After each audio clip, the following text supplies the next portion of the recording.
Nobres irmãos em Cristo, paz do Senhor. É com imenso prazer que a Escola Bíblica Dominical da Semadeiron já está no ar para levar aos nossos telespectadores o ensino sistemático da Palavra de Deus.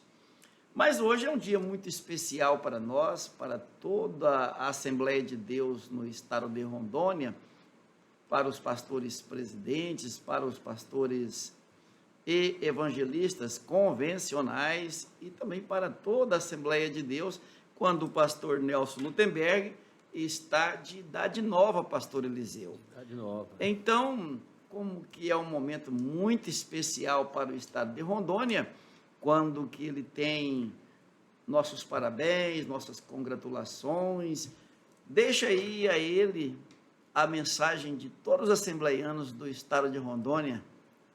Paz do Senhor, meus irmãos, paz do Senhor, pastores, superintendentes de Escola Bíblica Dominical, obreiros de todo este vasto estado de Rondônia, com campos e campos aí, não são tantas cidades, mas são igrejas abençoadas nesse estado de Rondônia, igrejas grandes em cada campo. Nós temos escolas bíblicas dominicais também, que são modelos, e nós somos muito alegres pelo trabalho que Deus tem desenvolvido através dos seus servos aqui no estado de Rondônia. E com um presente precioso que Deus deu para o nosso estado de Rondônia, o nosso pastor Nelson Lutemberg, que é o presidente da nossa convenção já há muitos anos, mais de décadas, e nós estamos agradecidos a Deus pela data, pela passagem do seu aniversário hoje. Um homem que é um exemplo para nossos pastores do estado de Rondônia, mas não só para estes, para o Brasil. Falar dele a respeito de mim é algo assim até difícil de explicar, porque desde pequeno venho sendo pastoreado e atendido pelo pastor Nelson, desde jovem, quando me convocou para estar liderando a juventude, e tem sido um modelo, tenho me espelhado muito no nosso pastor Nelson Lutemberg. Em 3 João, versículo 2, diz: Amado, desejo que te vá bem e que tenha saúde, assim como bem vai a tua alma. Então, o meu desejo, o meu agradecimento a Deus é para que Deus continue nos dando o pastor Nelson como um trabalhador, como esse servo de Deus que tem servido a nossa convenção, aos pastores do estado de Rondônia e aos membros da igreja do nosso estado. Não esquecemos de orar, não poderemos nos esquecer nunca, porque é o presente, como disse, que Deus nos deu e que nós precisamos valorizar cada dia mais. Que Deus continue levantando no estado de Rondônia pastores como o pastor Nelson, com essa fibra, com esta firmeza, um homem que avançou no tempo, ou a idade já, Deus tem dado a ele o privilégio de ter uma idade já que serve para ser o meu pai, entretanto, não perde a jovialidade de um homem que concorre ainda com jovens muito novos, não só na parte física, estando no púlpito, trabalhando, pregando, ensinando, mas na parte também doutrinária. Isso é importante, porque ao mesmo tempo em que mantém aquela doutrina original da Assembleia de Deus, consegue enfrentar essa avalanche de intempéries doutrinárias que querem contrariar ao curso da igreja, mas ele continua mantendo ela firme, e isso nos deixa muito felizes, pastor Jormi César. Vamos continuar orando pelo nosso pastor. Parabéns, pastor Nelson, que Deus abençoe grandemente a sua vida e que continue sendo essa bênção, esse exemplo para nós, para o estado de Rondônia, que Deus dê o Senhor como esse ministro para nós ainda por muitos anos, em nome de Jesus. Então, a Escola Dominical da Semadeiron parabeniza, desejando que tenha muitos anos de vida com saúde e prosperidade. Mas, pastor Eliseu, hoje é a lição de número 10, e o título da lição é bem complicado porque ele apela quase para o sentido inverso da situação. quando os pais sepultam seus filhos. O natural seria os filhos sepultar os pais. É algo bem natural, porque os mais novos, pelo menos a título de raciocínio, têm ainda uma longevidade maior e irão sepultar os seus pais ao envelhecerem e falecerem.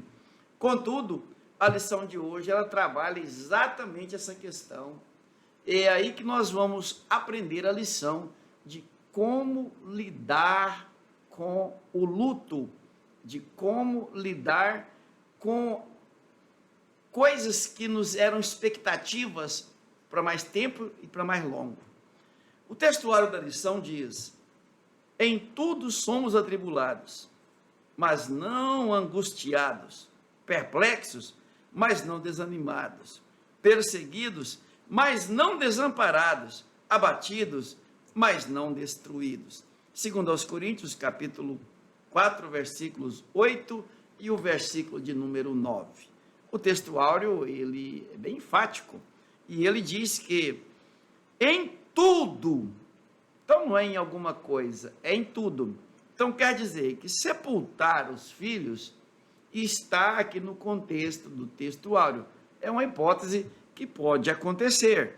Em tudo somos atribulados, porém, não angustiados. Essa angústia, ela tem que ser banida de nós.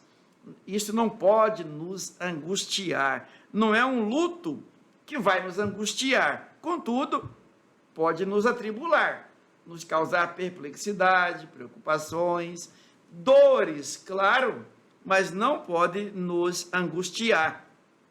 Porque a angústia pode levar a pessoa a tomar decisões que não são as melhores. Aliás, algumas são terríveis mesmo. Perplexos, mas não desanimados. Nada pode nos causar desânimo. E uma das fórmulas que Jesus trabalhava ao operar qualquer milagre, especialmente envolvendo pessoas, era dizer para a pessoa: tem de bom ânimo. Primeira coisa que ele dizia: tem de bom ânimo, tem de bom ânimo, tem de bom ânimo. Uma pessoa desanimada, ela não tem condições nem de ser abençoada. Então é por isso que Jesus trabalhava o ânimo da pessoa. A primeira coisa que ele fazia era estimular o ânimo, a disposição física, mental, emocional e espiritual. E logo depois, então, ele ministrava o milagre naquela vida. Perseguidos, mas não desamparados. A perseguição pode até ocorrer, né, pastor Eliseu? Pode ocorrer para qualquer pessoa. Porém, Deus nos ampara. Nós nunca somos desamparados por Deus. Em alguns casos, quando a nossa fé está sendo provada, Deus até nos deixa ir um pouco mais além, mas Ele não desampara, Ele não retira a mão protetora. Ele permite que a provação, ela aguce um pouco mais, mas a mão protetora dele está por ali, como é o caso desta lição que fala sobre o patriarca Jó. Abatidos, mas não destruídos. O Senhor nos preserva.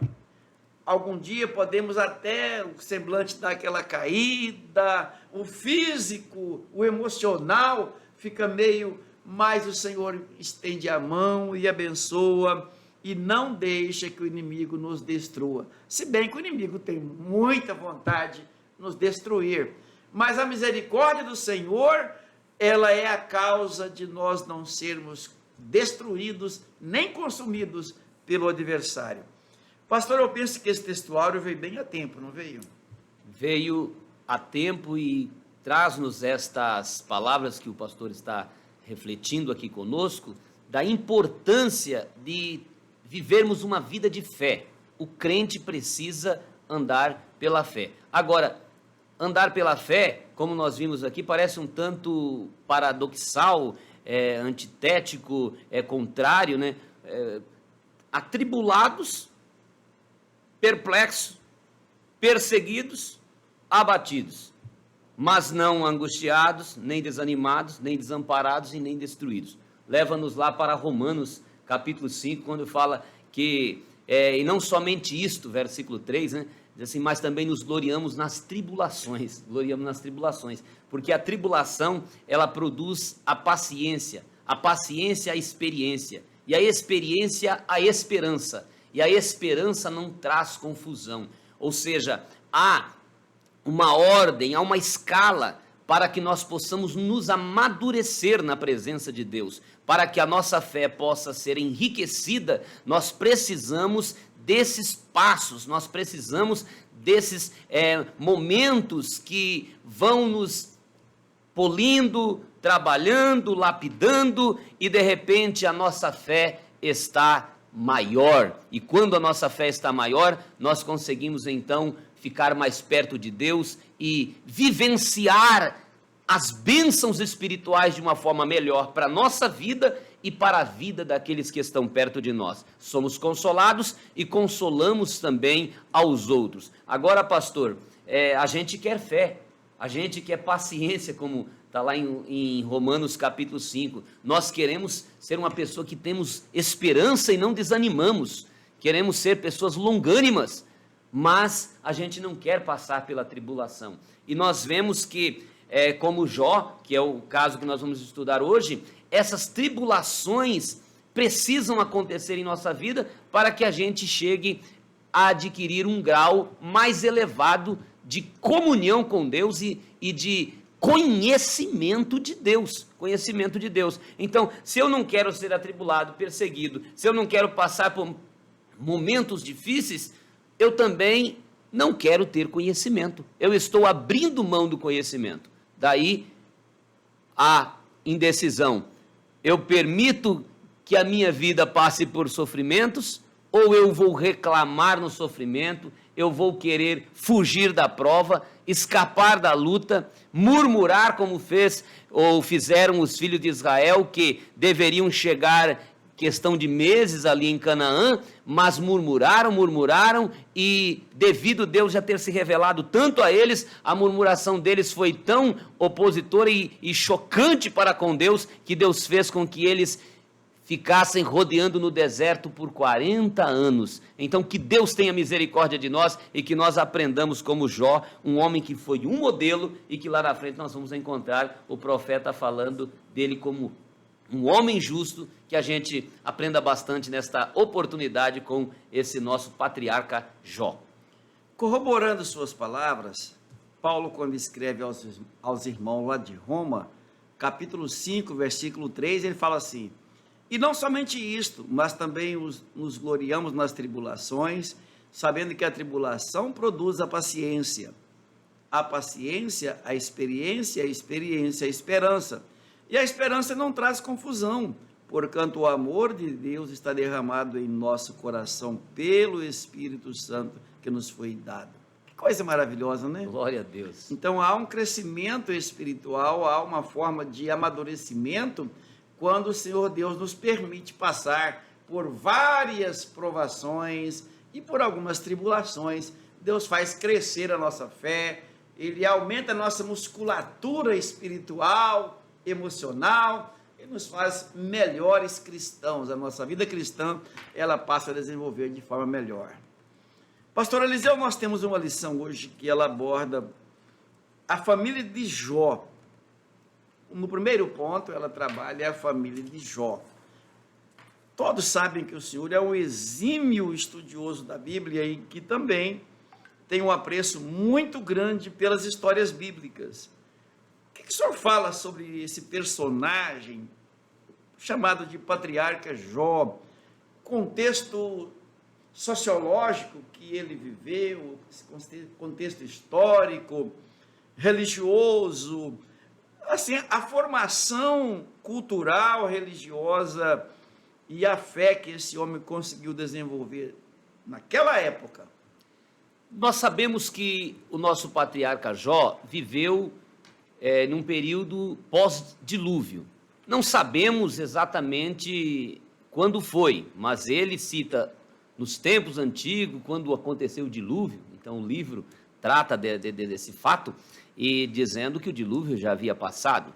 Então, nós podemos encaixá-lo ali na época de Abraão, quando as pessoas já viviam em média de 150 anos, quando abençoados por Deus, como o caso dele, foi para os 210 aproximadamente. Então, ele viveu numa época ali do patriarca, mais ou menos na época de Abraão.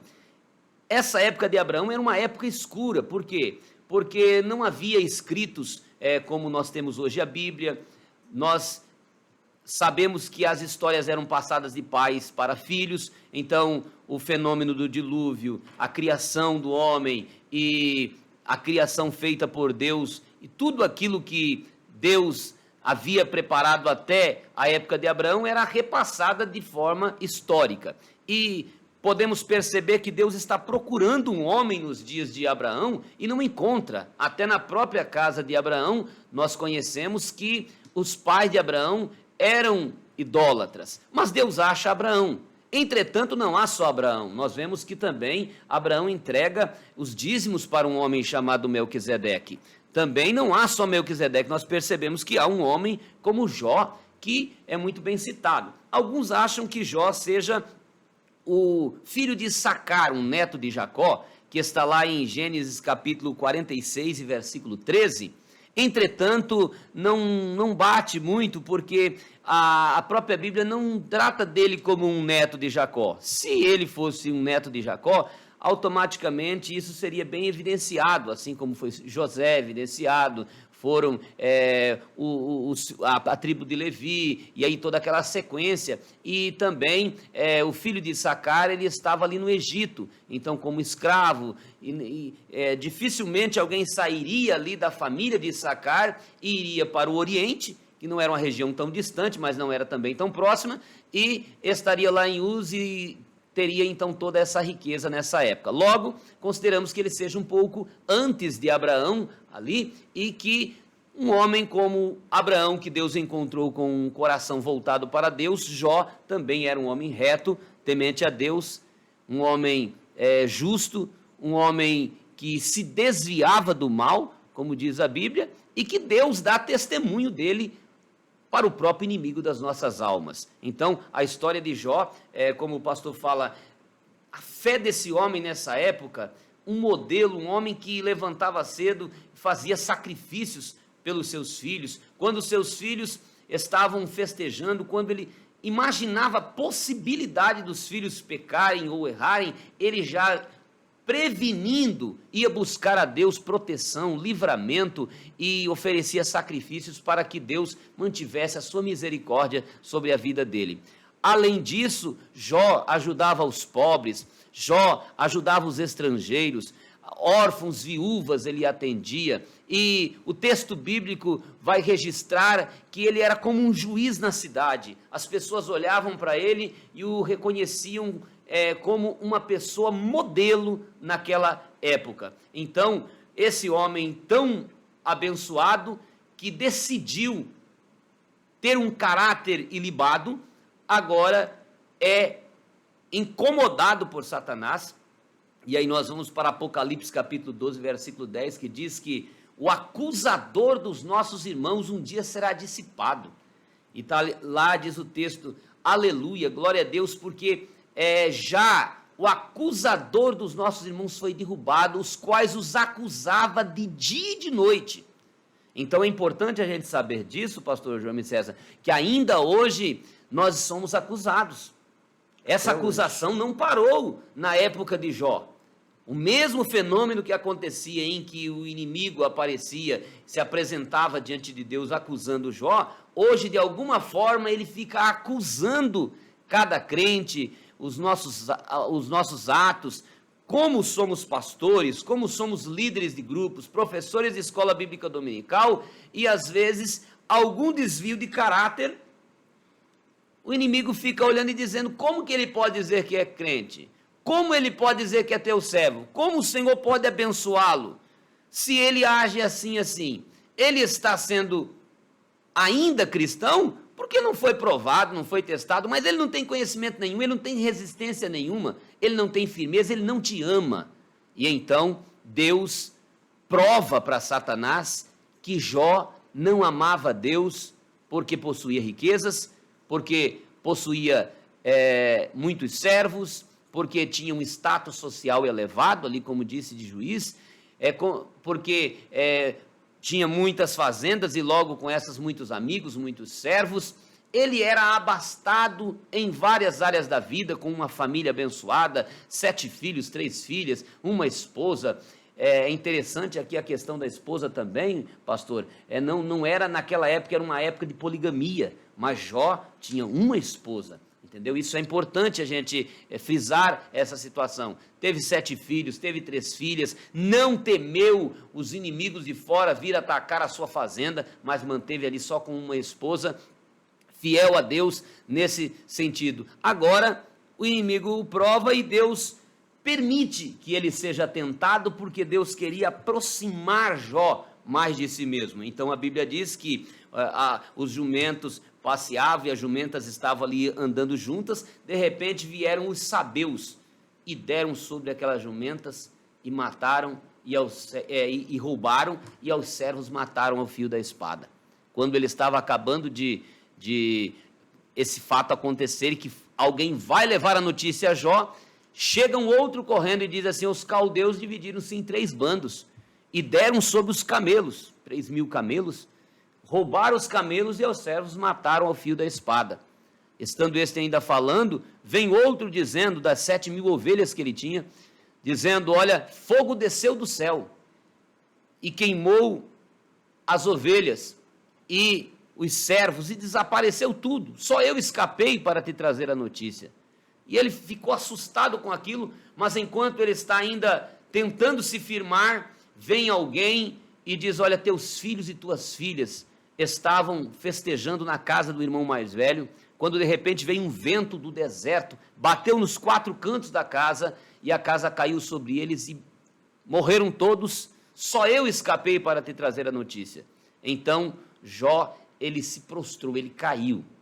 Ele, na verdade, dá a entender assim que ele não conseguiu ficar em pé, não é que ele quisesse dobrar o joelho, ele se prostrou no sentido que ele disse assim: agora é só Deus o socorro. E ele cai ali por terra, mas as palavras dele são muito fortes. Ele diz: eu nu saí do ventre da minha mãe, e eu nu tornarei para lá. O Senhor Deus deu, o Senhor Deus tomou. Bendito seja o nome do Senhor. Parece que ele já entendeu que tinha um negócio estranho espiritual ali por trás. Parece, é a nossa linguagem, mas todo crente fiel sabe quando as coisas provêm do lado errado e que está havendo uma prova. Quantas vezes nós somos provados e quando uma coisa está dando errado, desencadeia outra e o Espírito Santo fala: fica tranquilo, fica firme, eu te salvei para você enfrentar estes momentos.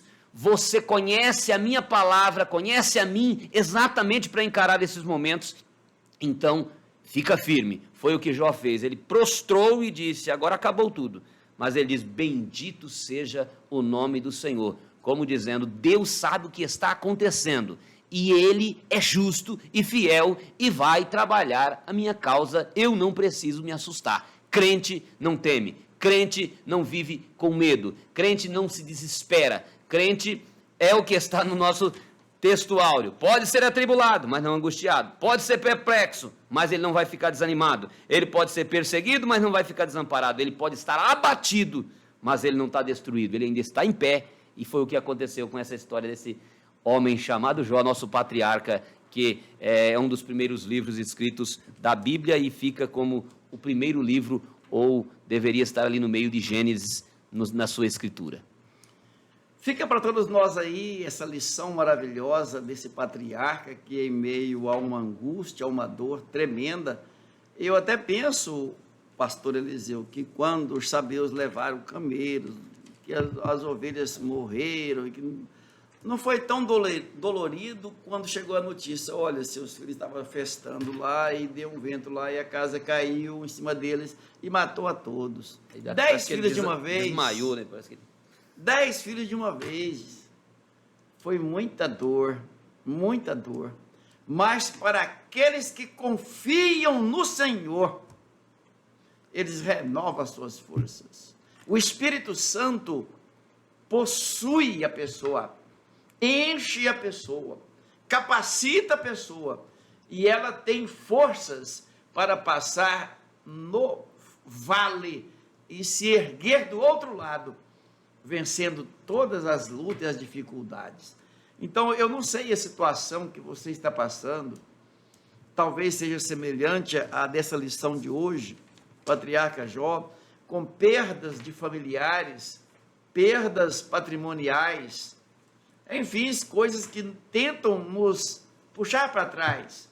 Confia no Senhor, assim como Jó venceu, superou aquela crise. O Senhor Deus está conosco e nos ajudará a vencer também. Confia no Senhor, fique firme, Deus te ajudará e você cantará o hino da vitória lá do outro lado, vencendo todas as lutas. Jesus é bom. Leve essa palavrinha com você. Jesus é bom. Ele não nos desampara, mas nos ajuda e nos fortalece. Ainda, pastor Eliseu, nós temos no segundo ponto, lidando com a morte dentro da família. Oh, meu Deus do céu. Saber notícias, morreu alguém lá não sei aonde, é triste, quem assiste os jornais, os plantões policiais, estão sempre ouvindo isso, deu um acidente lá não sei aonde e tal, é deprimente, mas quando a coisa acontece dentro da nossa casa, isso tem um tom diferente. Tem um tom diferente, pastor Eliseu. Como, né, pastor, já pensou o Jó ali com 10 filhos mortos? Naquela época costumava ficar, por exemplo, Jacó foi velado 40 dias. Eu não sei como foi o velório desses meninos, desses filhos que já eram, tudo indica, casados, já ali em uma boa idade, mas estão agora ali, se puderam juntar tantos caixões, como que ficou a sociedade, impactou muita gente aquela dor, porque era com ele, não eram as outras famílias, não foi uma questão de guerra. Era um fato localizado. Era aquela família que estava enfrentando o problema ali, as outras estavam tranquilas. Um homem que ontem estava em paz e agora está desse jeito. Então, o que seria da nossa vida, é a pergunta, né, pastor, se isso acontece conosco? Pastor, e essa mãe, dizem que os homens são um pouquinho mais resistentes emocionalmente, pelo menos dá uma de durão e tal, né? Mas e essa mãe, pastor? Ela carregou no ventre esses 10 filhos, foram 10 anos carregando no ventre, né? Então, é mais do que riqueza, porque filhos não têm preço, filhos têm valor, é inegociável. Então, ela quando olha aquilo, ela já fica toda assustada, de maneira que nós vamos ver mais à frente, que quando o inimigo não se dá por vencido, ele faz mais uma tentativa e destrói a saúde de Jó, tira a saúde de Jó, então ela chega ao estupim e ela diz aqui, não aguento mais, agora não dá mais, já perdemos as fazendas, já perdi meus filhos, e agora não tenho mais, só eu e Jó nessa situação. Então ela não suportou ali e abriu a boca e pronunciou uma palavra muito feia, amaldiçoa o teu Deus e morre. Entretanto, pastor, dá para perceber também que parece-me que houve um arrependimento. Aquilo aí foi uma dor muito grande, o que não é justificável, porque o Jó mesmo diante da dor grande, ele não fez uma coisa dessa.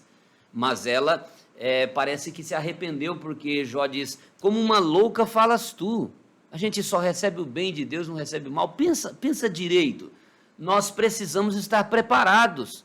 E ela refletiu, porque ela não questionou, não se vê mais ela questionando, e se vê que lá à frente Deus devolve os 7 filhos e 3 filhas para ela, e eram as meninas mais bonitas da região. Então Deus mostrou também, foi compassivo para com essa mulher, não foi só para com Jó, e leva a entender, o contexto dá a entender que essa mulher falou essa palavra, mas ela procedeu com arrependimento, ela não abriu mais a sua boca para reclamar. Eu pergunto, pastor, se fosse uma mulher qualquer, ficaria só nessas palavras?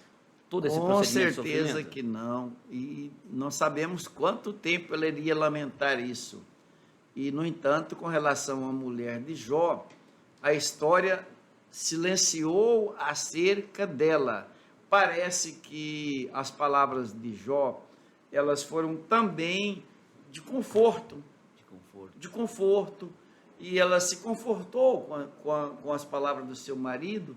O que todo marido precisa é de ter palavras de conforto para a sua família, para a sua esposa, para os filhos, porque ele é tido como sendo um provedor genérico em qualquer situação. E ela encontrou no marido essa força que ela precisava. E então ele se fala como uma louca. Nós receberíamos o bem, não receber o mal? Vamos receber o mal, sim, com alegria. E isso a confortou. De modo que entendo que Deus a abençoou de uma maneira muito especial junto ao marido, que ela ainda gerou mais 10 filhos. 10 filhos, 7 homens e 3 mulheres. E a Bíblia informa que essas meninas eram as mais bonitas do Oriente. E até o nome delas, pastor, era profético. A mais velha chamava Jemima. É um nome meio estranho, mas ele tem uma significação muito importante. Jemima significa luz, brilho. E era como se Deus estivesse dizendo para Jó: aquele tempo de escuridão seu passou. Agora a luz brilhou. Fala que o choro pode durar uma noite, mas a alegria vem pela manhã. O nome dela era profético. Então, quando Jó olhava nela, ainda que ele lembrava-se do seu passado, mas ele sentia uma alegria tão profunda, porque ele via nela essa luz que estava brilhando para a vida dele, como sendo um novo dia, um novo capítulo, um novo horizonte. Tudo na vida dele mudou. A segunda filha que ele teve chamava Késia. Também esse nome tem um significado muito profundo e é muito bom pensar nisso, porque significa perfume, suavidade, cheiro. É sabido que na doença dele, ele se apodreceu. Ele não podia ficar em casa, nem o hospital queria ele. Onde ele entrava, todo mundo corria. Nem nas ruas estavam aceitando. Nem na rua ele não podia ficar. Ele foi achar um cantinho lá no monturo, lá que ele se coçava com cacos de telha, cacos de tijolo, lá onde os cães iam lamber as feridas dele. Então, eu penso que até ele sentia o seu hálito, sentia o seu cheiro, que estava deplorável. Mas quando ele via Késia, perfume. Agora é outra Deus história. o fez cheiroso, perfumado. Então ele via Késia e se alegrava, porque Deus tinha visitado a vida dele, a dor dele, e dado a ele uma saúde perfeitíssima, como se nunca tivesse sido ferido. Exatamente, Lindo, né? Coisa maravilhosa. E depois vem a Keren Apuk, né? Keren Apuk, meu Deus do céu. Meu Deus, que nome, né? Keren Apuk significa formosa, pintura, alguma coisa meio desenhada, assim, meio trabalhada artisticamente. Então, pastor, aquela situação feia passou, e ele olhava na filha, ele via aquela formosura, aquela coisa parecia assim, trabalhada com buril. A glória daquilo que Deus dá, como presente que Deus dá, ele dá em dobro, triplo, quádruplo, né? Por isso que Ana pediu um filho e de repente ela canta com 7 filhos, né? Que maravilha. É porque Deus sabe recompensar. E eu penso também aqueles filhos, quando ouviam a história do pai, né, do sofrimento, isso servia também para a instrução para aqueles filhos, para a sociedade da sua época e para nós hoje. Keren Apuk nos faz lembrar um texto que está lá no Apocalipse, que fala assim, que Deus enxugará de seus olhos toda lágrima.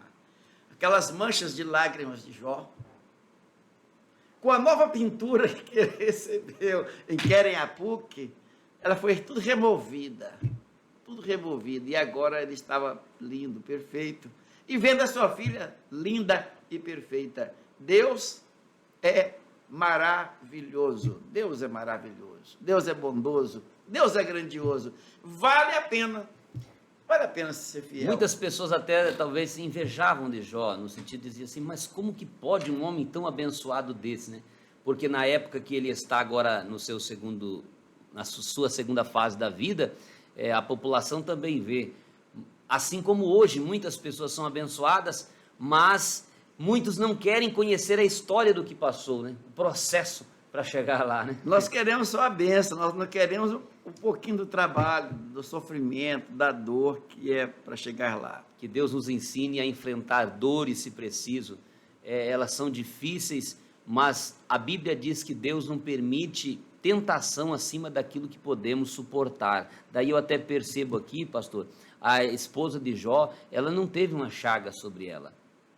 Provavelmente não suportaria.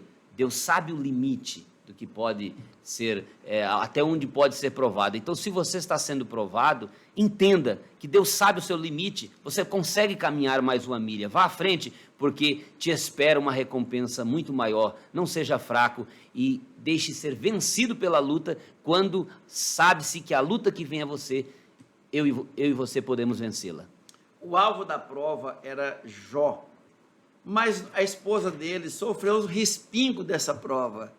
Passou por ali, por perto dela, a ventania, e ela sofreu um pouquinho da poeira da ventania.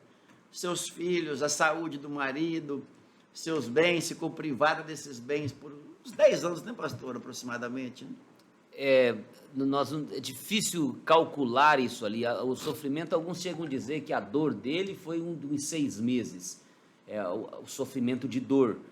Mas são tudo cálculos, assim, procurando tentar encontrar ali uma explicação. Eu penso que foi o mínimo em uns 6 meses o sofrimento dele. Mas, para você recuperar riquezas, elas não vêm da noite para o dia. Assim, embora Deus tenha poder para fazer as coisas virem bem mais rápido, mas Deus trabalha com aquilo que é nosso. Eu acredito que Deus fez isso retornar de uma forma muito rápida, mas que tenha demorado uns 10 anos, sim.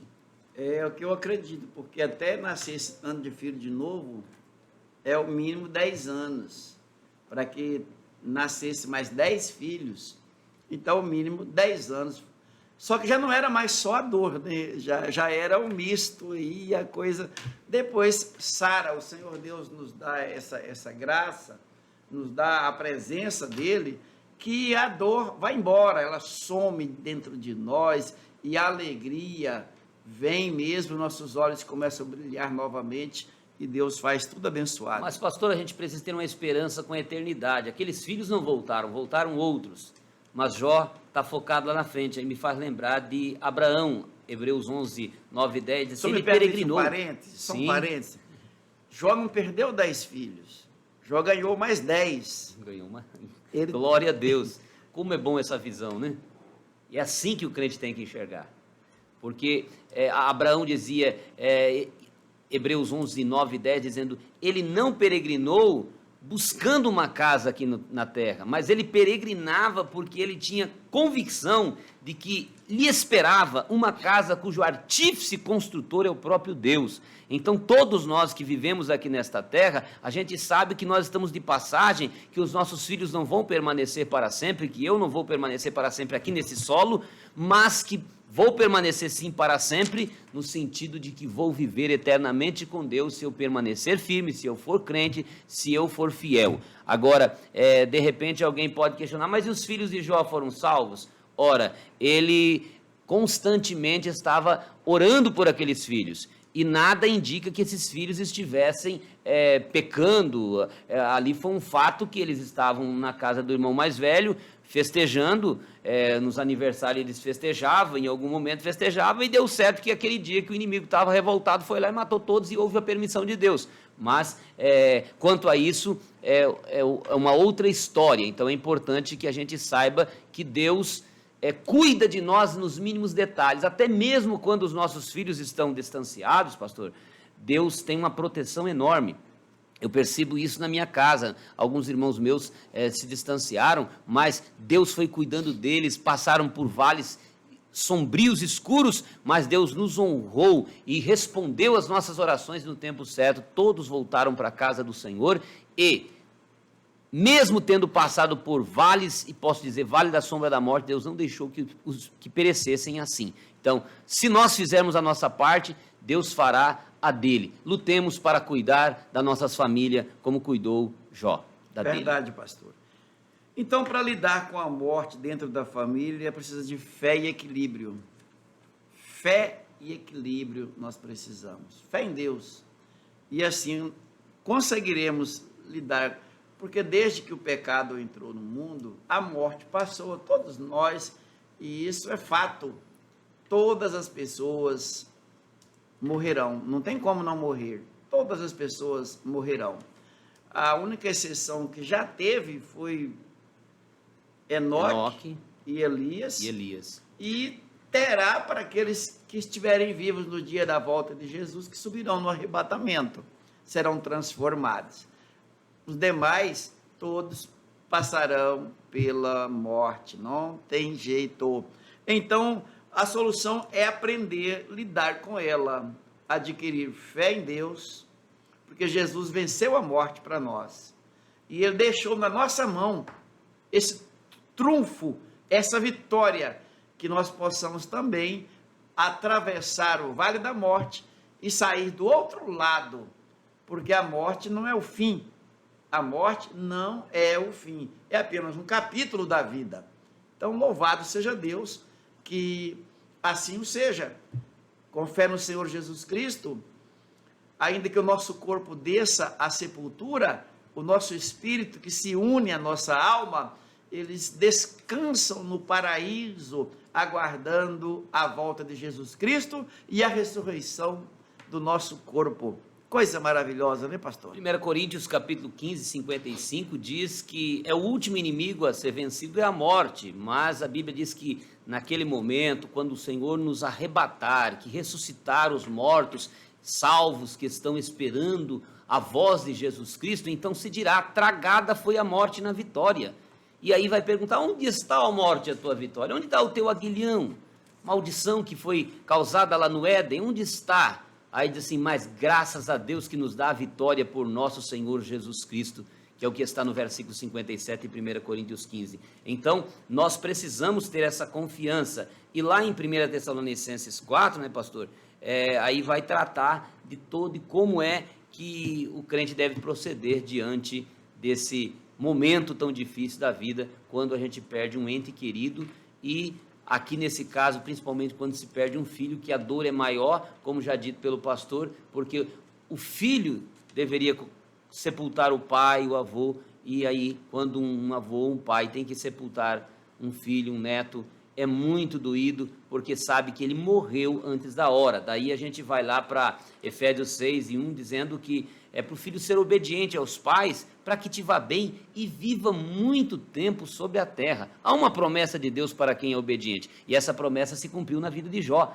Jó, pelo que se observa, não era para ter vivido tanto assim, porque a Bíblia diz que Deus prolongou a vida de Jó, porque ele também foi um filho obediente ao Pai Celestial. Se você é um filho, procure obedecer o seu pai, quanto mais para que você possa ter, de certa forma, esse crédito de viver um pouco mais, de poder levar uma vida boa, porque a Bíblia diz, é um mandamento com promessa. Se é com promessa, Deus fará de tudo, fará para cumprir, e cumprirá, porque Ele cumpre na sua vida aquilo que Ele tem prometido.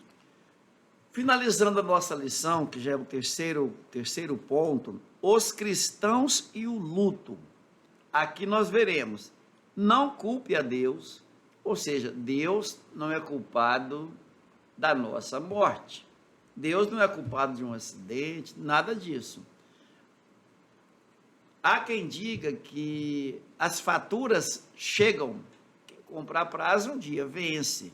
Nós fazemos artes E como nós fazemos artes? Fazemos artes na alimentação, fazemos artes, às vezes passando noites a fios, acordados em festas e coisas assim, sabendo que um dia isso será contra nós, porque o nosso corpo ele é matéria e ele não aguenta muita coisa, ele não aguenta muito desaforo e logo os sinais, os sintomas das doenças começam a aparecer. Então não é culpa de Deus. Primeiro que Deus não queria que Adão pecasse, ele acabou pecando. Deus não quer que nenhum de nós peque. Nós acabamos pecando, nós pecamos todos os dias. Mas não é essa a vontade de Deus. A vontade de Deus é que nós andemos na presença dele em santidade, em pureza, em retidão, em justiça e etc. Então não podemos culpar Deus pela morte de ninguém.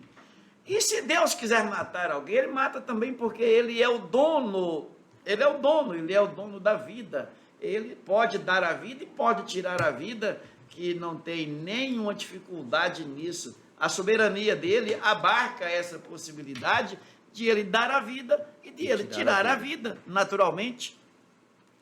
E o que nós não podemos perder é a esperança. É a esperança. Todo aquele que morre em Cristo, morre com Cristo. Ele não morreu, nós sabemos que ele não morreu. O nosso corpo foi para a sepultura ficar guardado ali uns dias. Só uns dias. Como é que ele fala assim, espere só mais um pouquinho, né? Um poucochinho de tempo, que há de vir virá e não tardará. Não é pouco, né? Um poucochinho de tempo. É menos do que pouco? É menos do que pouco. Eu fico admirado dessas expressões bíblicas para falar sobre a transitoriedade da vida, como de 1 João capítulo 2 e 18, dizendo, filhinhos, é já a última hora. E faz mais de 2000 anos, em média de 2000 anos, é já a última hora. Mas é que Pedro vai dizer, um dia para o Senhor é como 1000 anos. E aí, o Salmo 90 vai dizer, a nossa vida é como um sopro, uma correnteza de água, é como um sono. Jó 14 vai dizer, é como uma flor que nasce e seca, né? Então, essa rapidez lá, Tiago dizendo é como um vapor, essa rapidez, ela precisa ser valorizada por nós para que a gente entenda que Deus tem algo muito maior com cada um de nós e que toda luta daqui dessa terra, eu costumo dizer, por maior que seja a luta, quando nós olharmos Jesus pela primeira vez, já vai ter valido a pena. Só o brilho, a glória de Deus, a beleza. Quando entrarmos no céu, que dermos o primeiro passo no céu, já terá valido a pena ter sofrido tudo aqui na terra. Agora imagine daqui 1000 anos, daqui 2000 anos, daqui 1 bilhão de anos, estamos lá no céu. Quanta alegria, quanto gozo. Então vale a pena sofrer e 2 Coríntios 4,16 vai dizer, a nossa leve e momentânea tribulação produz para nós um peso eterno, uma coisa não acaba mais, de glória, de maneira que não atentamos nas coisas que se veem. Então isso, a morte é uma coisa que a gente vê por aqui, um falecido, mas nós não atentamos nas coisas passageiras, mas naquelas que não se veem, sabendo que as que se veem são temporais, mas as que não se veem são eternas. Que Deus nos abençoe. Quem souber aproveitar os seus 70 anos de vida aqui na terra, ele consegue angariar uma glória tão grande, que chamou-lhe de um peso de glória, algo extraordinário que os matemáticos, que os estatísticos, que os que trabalham com exatas, nem os computadores da terra, não conseguem calcular a grandeza da glória que nós podemos angariar nesses poucos 70 anos de vida aqui na terra. É algo impressionante. Deus é maravilhoso e Ele quer nos abençoar grandemente. Então fica aqui o conselho, né, pastor Eliseu? Como lidar, o cristão e o luto, como lidar com isso aqui na nossa família? Vamos com fé. Deus é o dono da vida. Deus é maior que a morte, Ele é tudo, Ele é forte, Ele é maior, então Ele vai nos ressuscitar. Fique tranquilo, se você morreu, ou se algum parente seu morreu, fica tranquilo. Na volta de Cristo, se morreu com Cristo, vai ressuscitar com ele para morar eternamente e viver eternamente com ele no céu. Pastor Júlio César, é certo chorar quando morre assim um ente querido? Tem crente que chora, aquela situação, o crente tem que segurar assim, como que é? Normal, porque antigamente pastor. ensinava que a gente tem que ser duro, não pode chorar, porque o homem não chora. É normal, o choro isso? é normal, é uma expressão de sentimento da nossa alma, o choro é normal, o desespero não. Há pessoas que perdem o equilíbrio, desesperam, até que por pequenos momentos se admite, mas ficar agora eternamente se lamentando, não. Inclusive o comentador chega a dizer que esse período de luto não deve ultrapassar muito a 6 meses. É um tempo razoável para que a pessoa se refaça emocional, espiritual e socialmente, familiarmente, podendo inclusive casar de novo. É o que o apóstolo Paulo fala, que o que ficou viúvo pode casar de novo, que não é pecado, não tem nenhum problema. Se a pessoa ainda está em condições físicas, emocionais, de ter um segundo cônjuge, ou uma esposa, ou um esposo, não é pecado casar de novo. Só que Paulo traça uma condição, contando que seja no Senhor. Então há que se casar, sim, pode se casar, sim, mas contando que seja no Senhor. Não é nenhum motivo para desespero, nem também para viver pecando por aí, mas é para se casar no Senhor, e Deus entende tudo isso e dá tudo certo. Agora, tem umas pessoas que não choram, mas exatamente porque não tem muito amor, né, pastor? Parece assim, isso é até um mau exemplo para as pessoas não crentes. Não é a questão do choro, mas é o sentir-se consternado, é triste. Às vezes a pessoa está ali como se não tivesse nada acontecendo, passa o dia, a pessoa faleceu, o esposo, a esposa, daqui um mês já está namorando, casando de novo. Tem esse limite aí de uns 6 meses, não deve ser ultrapassado a questão do luto, mas também, daqui uma semana eu já estar com a cabeça para o outro lado, dá um sentimento ruim para o cristão, e o cristão precisa ter esse cuidado.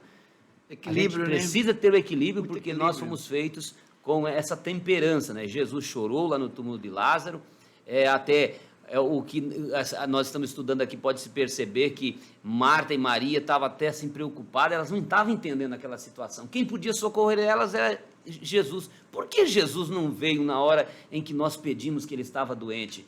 E agora morreu, e agora chega. Ele chegou tarde, chegou atrasado, mas Jesus provou que não chegou atrasado. Chegou na hora certa. Mais cedo ou mais tarde, Jesus provará para cada um de nós que aquilo que aconteceu estava tudo sob o controle do nosso próprio Deus. Com relação a esse tempo, pastor, de 6 meses, ou mais, ou um pouco mais, ou um pouco menos, é um tempo que a família, que a pessoa terá para ajustar também a questão patrimonial, a questão legal desses bens, fazer inventário e coisas dessa natureza, para que não cause nenhum transtorno no meio da família. Então terá que ser bem trabalhado isso.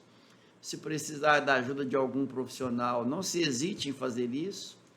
E com certeza, Deus estando no controle, tudo dá certo e nenhum mal sucederá. Então isso da parte de Deus é tranquilo para nos socorrer.